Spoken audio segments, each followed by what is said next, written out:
Well, thank you guys so much for coming. Really means so much to be able to do in-person events again after not doing them for a while.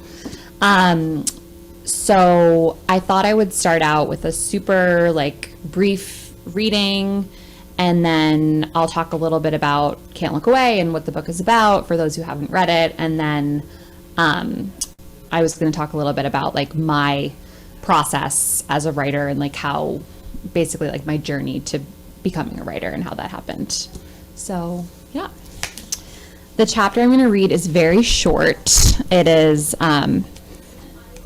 chapter 3, which is told in Sabrina's point of view. So Sabrina, this book is told in 2 different timelines, and then Sabrina is a character that has her own set of chapters with her own point of view, and she's kind of talking to the main character, so it's written in the second person. And her chapters are where the suspense really comes into the book.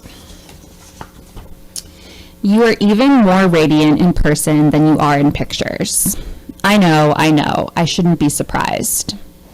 I spent much of class watching your ankle bones from ground level, their delicate structure, and the way your heels form a near perfect 90-degree angle with the soles of your feet. I know what you're thinking, and no, I don't have a foot fetish, not even close. What I do have is a preoccupation with you. It isn't sexual. I suppose you could call it emotional if you're the kind of person who needs everything explained, but that wouldn't be quite right either. So where were we? At the feet. Let's keep working our way up then. Your calves are slender. You have the kind of naturally skinny legs that stay that way even when you put on weight. I've seen you pregnant. You don't know that, of course, but we'll get to it later. And even then, your legs were stems. Your belly has seen better days. Even underneath your loose-fitting top, I can see the belt of flab that forms when you fold forward. But your body is good, there's no doubt about that, especially given that you had a baby. 5 years ago now, but still. My mother held on to an extra 15 pounds after she had me. Never lost it. I give you credit. Moving up. Your rib cage is slight and your breasts are barely there. Because of this, you are the kind of woman who looks good in clothes. This makes me jealous. I'm a 34C and there are so many shirts and dresses I can't get away with. Your shoulders and arms are toned but not excessively, and your wrists are twiggy. Your fingers are long. You're tall, Molly. You're taller than I thought you'd be. You have a graceful, sloping neck and a heart-shaped face. Pale, clear skin. I'd love to know your skincare routine. And wide hazel eyes. And your hair. Your hair is your piece de resistance. It has to be. Big, messy waves of golden blonde, and I bet you haven't colored it a day in your life. That beautiful heap twirled on the crown of your head is complex and layered and untamed, like you, maybe. I'm the opposite. My own hair is dark and sleek and dries pin straight in the sun. I am one-dimensional. I know what I want and how to get it. And I won't stop until I do. I meant what I said, Molly. You taught a great class. I can tell teaching yoga isn't your passion, but you're talented. Or maybe you're just well-versed. Maybe you've spent years spitting out the same sequences, using the same inflection in your voice during the appropriate moments. Maybe it's a recording inside your head and all you have to do is press play. Either way, your class was a solid one, and like I said, I will be back. But I'll see you again before then. We've got a lot of ground to cover, you and I. So that is one of the more suspenseful chapters. This book is told, like I said, it's told in 2 different timelines. So it's really the story of Molly, who's the main character. And half of her story is told in 2013 and half of it's told in 2022. So just to give you guys a brief overview of the book, for those who haven't read it, her story in 2013 takes place when she's in her early 20s. She's living in Brooklyn. She's just gotten her MFA from NYU and she wants to be a writer. And she meets a guy named Jake, who is a musician. He's in a band in in like a very up and coming band that's getting more famous around New York City. And Molly and Jake fall in love. They think they're going to be together forever. And the 2013 timeline is kind of like the story of it's like their love story and what happens between them, basically. And then in 2022, 9 years later, and these chapters flash back and forth, Molly is living in Flynn Cove, Connecticut, which is a fictional suburb. I assure you it's fictional. A fictional Connecticut suburb, which is about an hour outside the city. And she's married to a man named Hunter. So right off the bat, you know that she has not ended up with Jake. She's ended up with someone different. And she's happy at this stage in her life. She and Hunter have a daughter, a 5-year-old daughter, and they're trying hard to get pregnant with their second child. And Molly loves Hunter. She obviously loves her daughter. She's happy, but she's just a little bit lost at this stage in her life. And she's unfulfilled professionally. She's not writing anymore. And she's just a bit lost. She doesn't have a ton of friends in this new town where she lives. And so she meets a woman named Sabrina, that's the chapter that I just read, is from Sabrina's point of view. So Sabrina is a newcomer to Flynn Cove. And she and Molly meet. Molly's teaching yoga, and she walks into Molly's yoga class. She and Molly meet and become very fast friends right off the bat. They have a lot in common, and Molly feels like Sabrina's the first woman in Flynn Cove who she's really been able to connect with on a deep level. And so they become fast friends, and Molly's super excited about this new friendship in her life. But then through Sabrina's chapters, which I just read the first chapter of Sabrina's, we learn that Sabrina is not who she tells Molly she is. She has her own motivations and reasons for moving to Flynn Cove and her own agenda, and I won't spoil anything, but that set of chapters, which also intersperses with the timelines, Sabrina's set of chapters kind of tells her story and the story of what she's doing in Flynn Cove and why she wants to be friends with Molly. And that her story goes all the way back to 2013 as well, and kind of works its way up to the present, so that these three narratives combine to tell the story.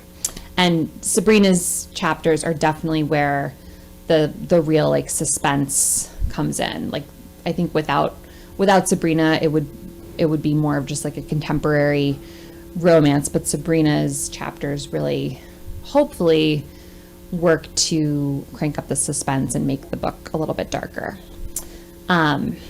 So yeah, that's kind of my pitch for Can't Look Away.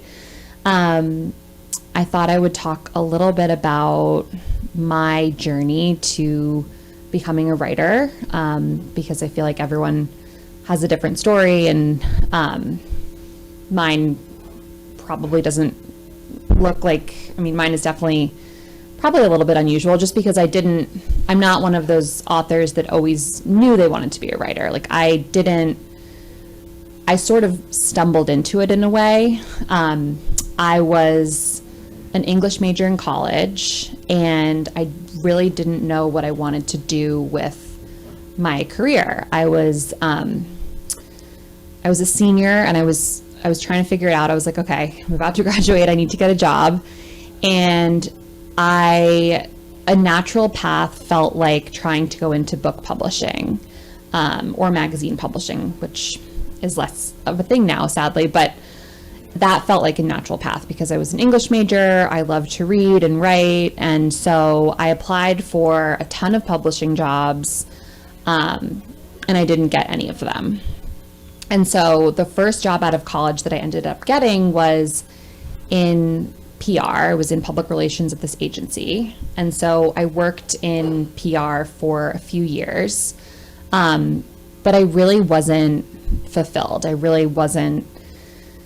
I just knew that it wasn't what I wanted to do. I wanted to do something more creative and something where I could write. Not creatively necessarily. I had never really done creative writing, but I always loved writing in school. And so my plan was, I was 24, and my plan was to try to pivot over to the copywriting department of the agency where I was working. And some industry professionals had given me the advice, like, if you want to go into copywriting, you need to build up your writing portfolio. And so I started writing articles here and there for online publications like Elite Daily and Thought Catalog, which were more popular back in like 2012, 2013. And I started building this portfolio. And around the same time, I was also in the aftermath of this long, terrible, toxic relationship that I had been in college and for a couple years after in New York. And it was one of those relationships that like should have ended long before it did. And, you know, it would end and then I would think it was over and it wouldn't be. But like this time, I really knew that it was over. And it was really hard. And I had all these thoughts about it. I had all these like emotions that I didn't know how to process. And one of my best friends, we were talking about it, and she knew that I was trying to do more writing. And she was like, why don't you try to write about this relationship? Like, why don't you write about your experience? Maybe it'll, you know, be cathartic for you. You can write like short stories or vignettes or something. And I thought this was a great idea. And so that's what I started to do. Just as like a total passion project on the side. And I really didn't know what I was doing, but it felt right.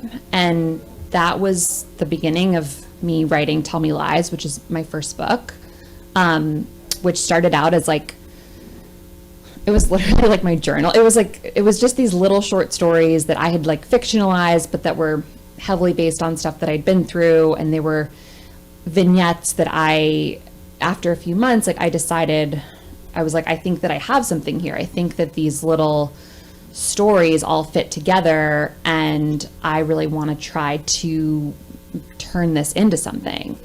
And I was like, I didn't know anything about writing a novel. I didn't know how to do it, but I had always been a big reader, which helped a lot. And so I was like, I'm gonna try to do this. Like, I'm gonna really try to write this novel. And I felt so inspired. I'd never felt that kind of inspiration in my life. And so I worked on the book for a few years, kind of on the side of my full-time job. I did not end up going into copywriting because I ended up moving to Colorado and then back to New York. But all on the side of what I was doing, I was writing this book. Not this book, but the first one. And once I had a draft, and I felt like it was ready, I tried to get an agent, and that did not go as planned. I got a lot of rejection for a couple of years. Like I really almost gave up at points because I just was not finding an agent that would sign with me, and I was getting discouraged, and I kind of was just like, okay, maybe this isn't going to happen. Like, maybe I'll write a book at some other point in my life. But I really had this hunch, like what I had written would be relatable for other people, like namely other women. Sorry, there are no men here, so I can say that. But I really thought it would be relatable for other women. And so I was in this mindset of like, I don't want to give up just yet. And I, on a whim, decided to reach out to an editor at St. Martin's at Simon & Schuster, which was my old publisher. I reached out to this editor who I had spoken to on the phone like 5 years earlier when I was a senior in college, because she had taken over my cousin's job at Simon & Schuster. My cousin had just left her job, and my cousin knew that I was looking to go into book publishing at the time. So she had been like, why don't you talk to this girl, Sarah Canton, who took over my position as an editorial assistant, and she can tell you about the industry. And it was like an informational interview, basically. And so I decided to reach back out to Sarah, even though I hadn't gone into book publishing. And I was like, I wrote her an email and I was like, hi, I don't know if you remember me. I didn't end up going into publishing, but I did end up writing a book, and I think that it might be a fit for your list. Would you ever want to read some of it? And this was a really big long shot, because I would say like 99% of the time, you really are not supposed to, like, an author is not supposed to send an unagented manuscript to an editor. Like, you really need an agent to send it for you and to make the introduction. And so I knew it was a long shot, but I emailed her, and she very kindly wrote me back and was like, yeah, I'm interested. Like, this synopsis sounds interesting. Send it to me. And so I sent it to her. And she ended up reading it very quickly and loving it. And she wrote me back and was like, this is great. Do you have an agent? And I was like, no, I'm desperately trying to find an agent, but I haven't been able to find anyone to sign with me. And she then referred me to a handful of agents who she thought might be a fit. And then I think that once I had like that editor's stamp of approval on my manuscript, and I was able to say in my emails to agents, like, I was referred by this editor at Simon & Schuster, that really gave me a leg up in terms of like finding agents who would be interested in working with me. And so I did get a couple of offers from agents. This was like the very beginning of 2016, and I signed with my agent, who's still my agent now. This is our third book together. And my agent and I like edited the book together for probably 8 or 9 months, and then ended up selling it to Sarah Canton at Simon & Schuster, which just felt very meant to be, because she was the one who had originally, kind of believed, like the first one to believe in this story. So we sold it to Sarah, and that was in the fall of 2016. And then Tell Me Lies came out in June of 2018, so almost 4 years ago exactly. And yeah, I've been able to write fiction ever since, which is, I feel really lucky about.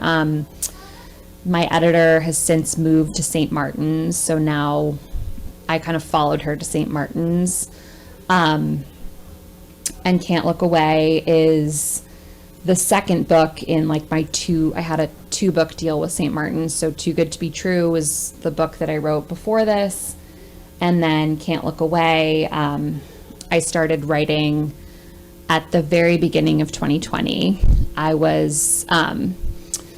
So I knew that Too Good to Be True was like scheduled to come out in March of 2021. And I knew in my contract that I had to have a draft of a new book. Like, I had to turn that into St. Martin's by the time Too Good to Be True published. And so the very beginning of 2020, it was like a couple months before the pandemic. My husband and I were on our honeymoon in Patagonia. We took this like belated honeymoon, which was very lucky actually that we got to do it right before the pandemic. And I knew that we were going to be doing a ton of walking, which in retrospect, we probably did too much walking and hiking for honeymoon, but it was really beautiful. And I kind of told myself that I was going to devote all of this time that we were going to be trekking in Patagonia to brainstorming a new book idea. And so that's really when I thought of Can't Look Away. And what I thought of first is a reveal that takes place in the book.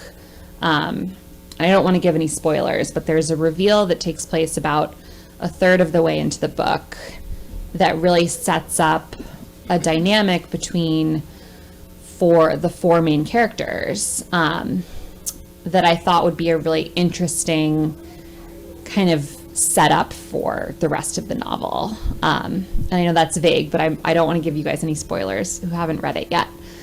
And so I thought of this reveal first, and then when we got back from our trip, I kind of just started writing, and I started plotting, and the rest of the book kind of built in around that point.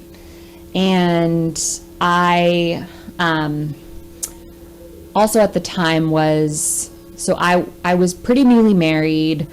I was also newly pregnant, and my husband and I had just bought a house in the suburbs, and I was in this place where I felt like life had just changed really quickly in a very short amount of time. And I felt like I was kind of caught between these two phases of life, like wife, new mom phase, and then one second ago, I felt like I had been, in my 20s, like post-college, living in New York, surrounded by all of my closest friends. And I just felt kind of caught in between these two phases of life, not in a bad way, but just in a way that like caused me to reflect a lot on that, and like just the identity around getting married and like becoming a mom. And so I think a lot of those feelings and experiences that I was having went into this book in terms of the theme of it, and in terms of the main character Molly's kind of experience feeling torn between past and present. So yeah, I mean, that's kind of my inspiration. That was my inspiration and kind of origin point for this novel. I feel like I don't want to talk at you guys too much, so I think we can open it up for questions. I'm happy to answer questions about this book, or just writing in general, or really anything that anyone wants to know. Anything anybody wants to know? Yeah, maybe not anything. Well, you kind of piqued my curiosity when you were talking about tongue lies. Obviously, it had to do with the relationship you were having. Yeah. Has the person recognized himself, or have your friends recognized him? And if so, have you heard from any of them? That's a juicy question. No, we are luckily not in touch anymore.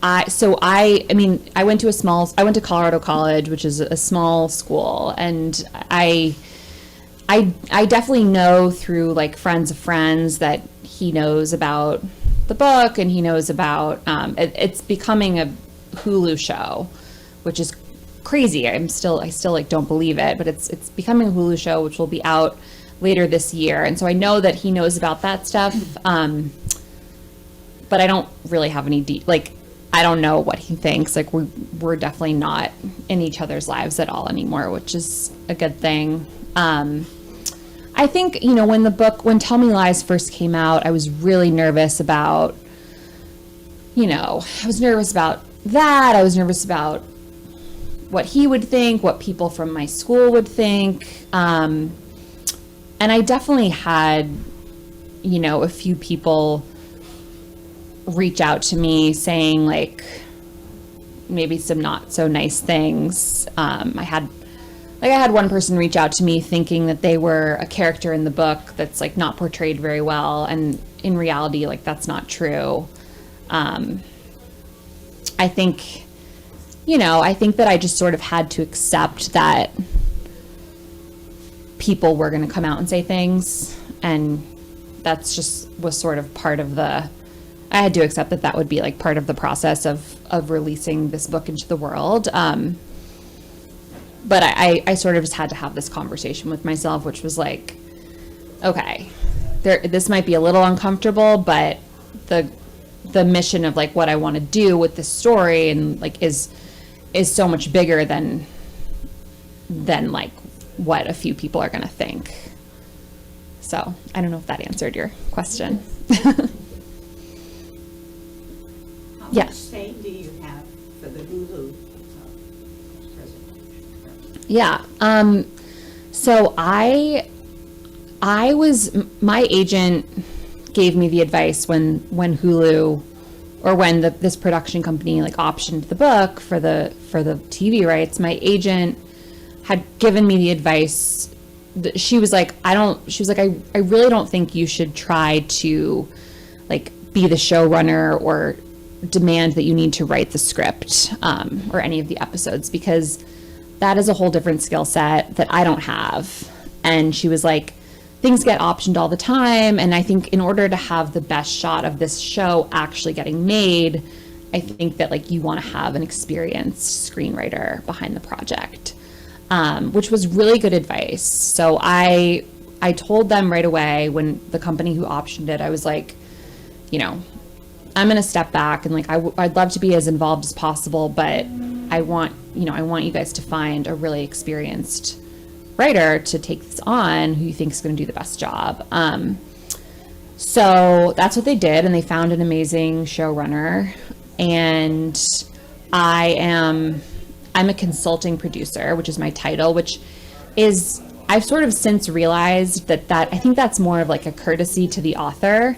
I haven't done like much consulting at all. I've gotten to go to set, which was amazing, and you know, I got to see it all being filmed and meet the cast, which was incredible. In Atlanta. Yeah, they film a lot of things in Atlanta these days. I'm told it's because you get a big tax break. But it's like the new LA apparently. But I haven't really, I think that if I gave them feedback and said, I really hate this choice for casting, like, I don't think they would necessarily listen to me, because they bought the rights to it. But luckily, I have a really, really good relationship with the producers and the people that are making the show. And so, like, there hasn't ever been, I've never had, like, a bad taste in my mouth about anything. Like, I've really agreed with their decisions and the casting, and they're definitely changing things, you know, in some ways, like pretty dramatically from the book, but like they're hoping, it's not a limited series, so they're hoping to be able to like continue it on into a second season, which meant that they changed a ton of stuff in the book so that it doesn't wrap up at the end. But I think that like the heart of the book, which is really about this toxic relationship and this character's journey towards like self-love and all of that, like is still there. Sorry. Oh, you're fine. But I haven't had a ton of like input on like the day-to-day. Yes. How has your writing process changed from the first book to the third? It sounds like with your first, you never knew it would turn into anything, versus your third, you knew you had to write it. What are some of the kind of like the things that you learned, or the differences, and how you approached it? Yeah, that's a great question. So it's changed a lot with each book, mostly because like just my life circumstances have changed a lot. Like I think with the first book, I was kind of doing this writing in secret, and I was doing it when I could fit it in at night and on the weekends, because I was working a full-time job. And so I didn't, you know, I was sort of just doing it for myself, and I wasn't, it was because it's such a personal story, it was kind of easier to write in some ways. Like it just required less creative energy. It felt less like work, because it was just a book that was like in me already, and it just sort of came out on its own. But I think the challenge with Tell Me Lies was just trying to find the time to do it with a full-time job. And then with my second book, that was probably the book that I had the most like freedom with in terms of time and process, because I was not working full-time anymore. I was working part-time. I was teaching yoga on the side, but I was really trying to make writing my full-time work. And I didn't have kids yet, so I could really write whenever I wanted. And I'm not a morning person, so like I would get up in the morning and do email and like more administrative stuff. And then I would, after a couple coffees kicked in, I'd usually start writing around like midday, and I could write as late as I wanted. You know, I could write until 11, midnight, which I sometimes would do because I really am, or I used to be more of a night owl. And that process was just so different because like I could, if I didn't feel like writing in the middle of the day, I could go for a walk or do something and then tell myself I was going to write later. With Can't Look Away, I was pregnant when I wrote the first draft, and then so my process was similar to Too Good to Be True because I did not have a baby yet. But then when I edited this book, and then the book that I'm working on now, my fourth book, that has been really, really different because now I have a baby, a toddler. And so we are very lucky to have a part-time nanny. But that's just really changed my process because I really have to force myself to write when she's there.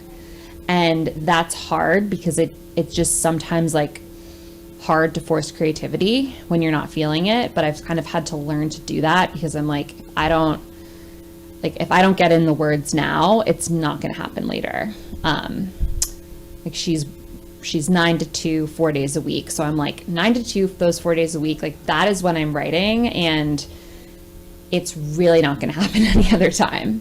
So I think that's been the biggest challenge that I just never had to really experience with the first couple books is kind of forcing that creativity and just telling myself like it doesn't have to be perfect, but like you have to get something on the page. Like you've got to, and I didn't ever used to think about word count. I know a lot of authors do, and a lot of authors have word count goals, which I never used to. I used to just be like, oh, I'll just like write until I stop feeling inspired. But now I really try to adhere to like word count goals every day, and I try to do 1,000 words a day on the days that I write, which feels manageable. And you know, if I do that, then I figure like I'm on track to get a draft done in 6 months or whatever it is. Don't you feel like though when you're not writing and you're not thinking about it and you're really occupied with a toddler or walking or whatever you're doing, that certain things will come to mind that you never even expected, and there it is when you're not thinking about it that affects what you're doing. Yeah. It comes from the subconscious or something. Totally. Yeah. And that's why I get those like thoughts a lot when I'm, you know, when I'm doing something else, and so I'm constantly like emailing myself notes or like jotting down notes in the notes app of my phone, just so I remember. And because, you know, like if you don't pin that down right away, you could lose it. But that is definitely true about writing, it's sort of a process that, you know, you're obviously doing other things, but it's staying in your head the whole time. And that's, I think that's when you know that you really have a good idea, is when you find yourself thinking about it, like kind of all day while you're doing other things. You seem very calm about the fact that they've drastically changed your first book. There have been authors here that are really upset because they have a cover in mind and their publishing company has a different cover in mind, and they've really struggled with that. Do you think you're more accepting of that fact because they're planning to do or hoping to get a second season, or do you think you're just that type of person that's more calm about the big changes? Well, I haven't seen the show yet.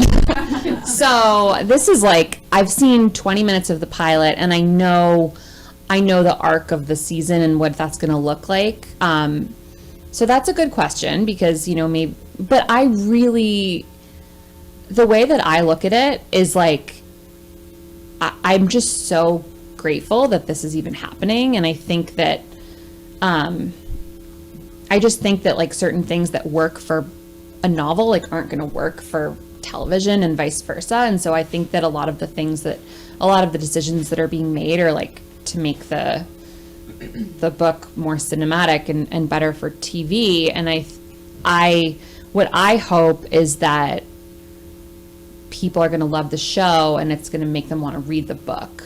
And so to me, it just feels like I feel so lucky and grateful that this is even happening at all, that I feel like, I think we were talking about this, I was talking to some friends about this like right before I came out here, is I'm kind of like, not do whatever you want with it, obviously, but you know, I'm just so grateful that it's being made into a show. And I feel like, you know, it is my debut, so I feel a little bit precious about some things, but then at the same time, I also just really trust the people that I'm working with. And I've known books that have been made into movies or shows that have ended up being really different, but they're also still really good in their own way. And I don't see it as like, if it changes, I don't see it as a violation of like my book. I see it more of as like an expansion of it, if that makes sense. Yeah. Are you able to say what actors are playing you and the boyfriend from that book? Well, it's not me. It is a novel, I promise. Yes. So Lucy, the main character, is being played by Grace Van Patten, who was in.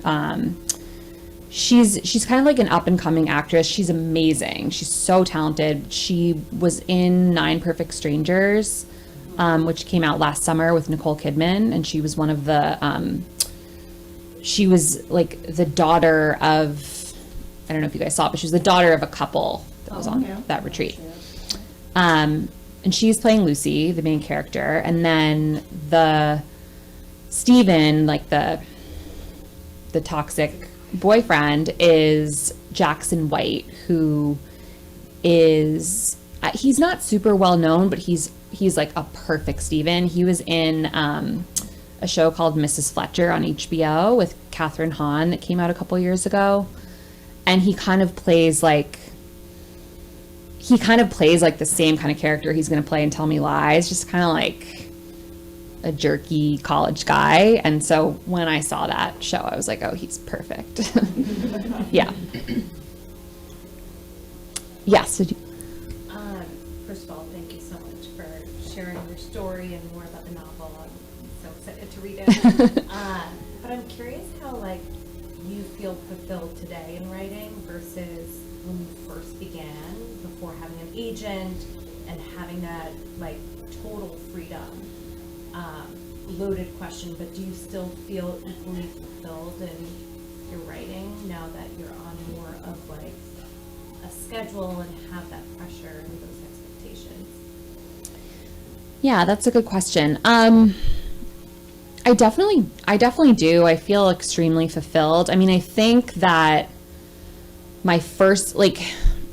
writing my first book, because it came from more of a personal place, and getting that published was like probably the most fulfilling of the 3 books, just because like how could it not be, you know? It was like my first book and it was this very personal story, and so that was fulfilling on like a level that I just don't know if I could ever write a book like that again. That'll be that like so personal. I mean, I kind of felt like I used all of my well of like personal inspiration on that book. And so with Too Good to Be True and Can't Look Away, I mean, yeah, it's still incredibly fulfilling to write these books, but just sort of in a different way, more as like a creator. Because Tell Me Lies didn't feel as creative to me. It just felt more personal. Yeah. So yeah, I mean, it totally, writing has its ups and downs, and it's, some days you're like, what am I doing? This is like, no one's ever going to want to read this. And then other days you feel more, if you have a good writing day, you feel like everything's clicking, and that's can be really fulfilling. But it's definitely a process that's kind of fluctuated. But overall, like I still feel like I can't imagine doing anything else. It definitely feels like what I'm meant to do. So yeah. So it's interesting how you say, the first book is very personal, but yet Lucy, I guess is the name of the person in the, right? Yeah. But it isn't really you. So it's a fictional character, but it's the theme of what happened to you that is in the story? Yeah, and just like kind of the emotions. I've heard another author say this, like that book, it's sort of emotionally true, but it's not from a plot perspective. Like the things that happened in the book didn't happen. Like there are a couple scenes that are totally inspired by real events, but not like, it's not exact. But the, like more of what's true is kind of the emotions that went into that book, and like how that character feels, and the way that she feels about this relationship with this man, and but like but the other characters in the book are not at all based on me, obviously, and so they are characters. Like, sure, some of them are like inspired by certain people, but they also do completely different things and say different things, and the different plot points that happen in the book are totally fictionalized. And that was tricky. Like I definitely had to make sure there's definitely a fine line, I think, when you're, and I think this happens a lot with your debut, from what I've heard from other authors, is like your debut can often be the most personal book that you'll write, because it's kind of the one that you've had in you your whole life before you write it. And so it's definitely, it can be a fine line between like what's true and what's fiction. But I very much like had this conversation with my editor and agent and different people at my publisher, and I was like, we did everything to make sure that it was totally fictionalized. Yeah. Can you tell us what you're working on now? Yeah, so I'm working on a book that is about, so I feel like my first 3 books kind of center around toxic romantic relationships. And the one that I'm working on now is about a toxic friendship, which is something that I've wanted. I don't know what's wrong with me. Like, I know they're all like dysfunctional, toxic relationships. Maybe for book 5, I'll like write historical fiction or something. No, I've just wanted to write a book about a kind of like dysfunctional friendship for a while, and I feel like I've done a few like friendships that are kind of on the side. Like there's like Sabrina and Molly in Can't Look Away. They kind of have that, but for this new book, that's like the central relationship, and it's just really about these 2 characters and the friendship, like over the course of their lives, like from childhood through the present. Do you ever think of writing a picture book or a child's book? Yes, I would love to. It seems so much easier. If I could come up with a really good idea, I would love to. I feel like there's so many amazing. It definitely feels like a market that's really saturated. Like there's just so many amazing kids books. So I feel like I would have to come up with a good idea for one, and then obviously find a great illustrator too. But maybe that is something I've thought about in the back of my mind. Maybe one day.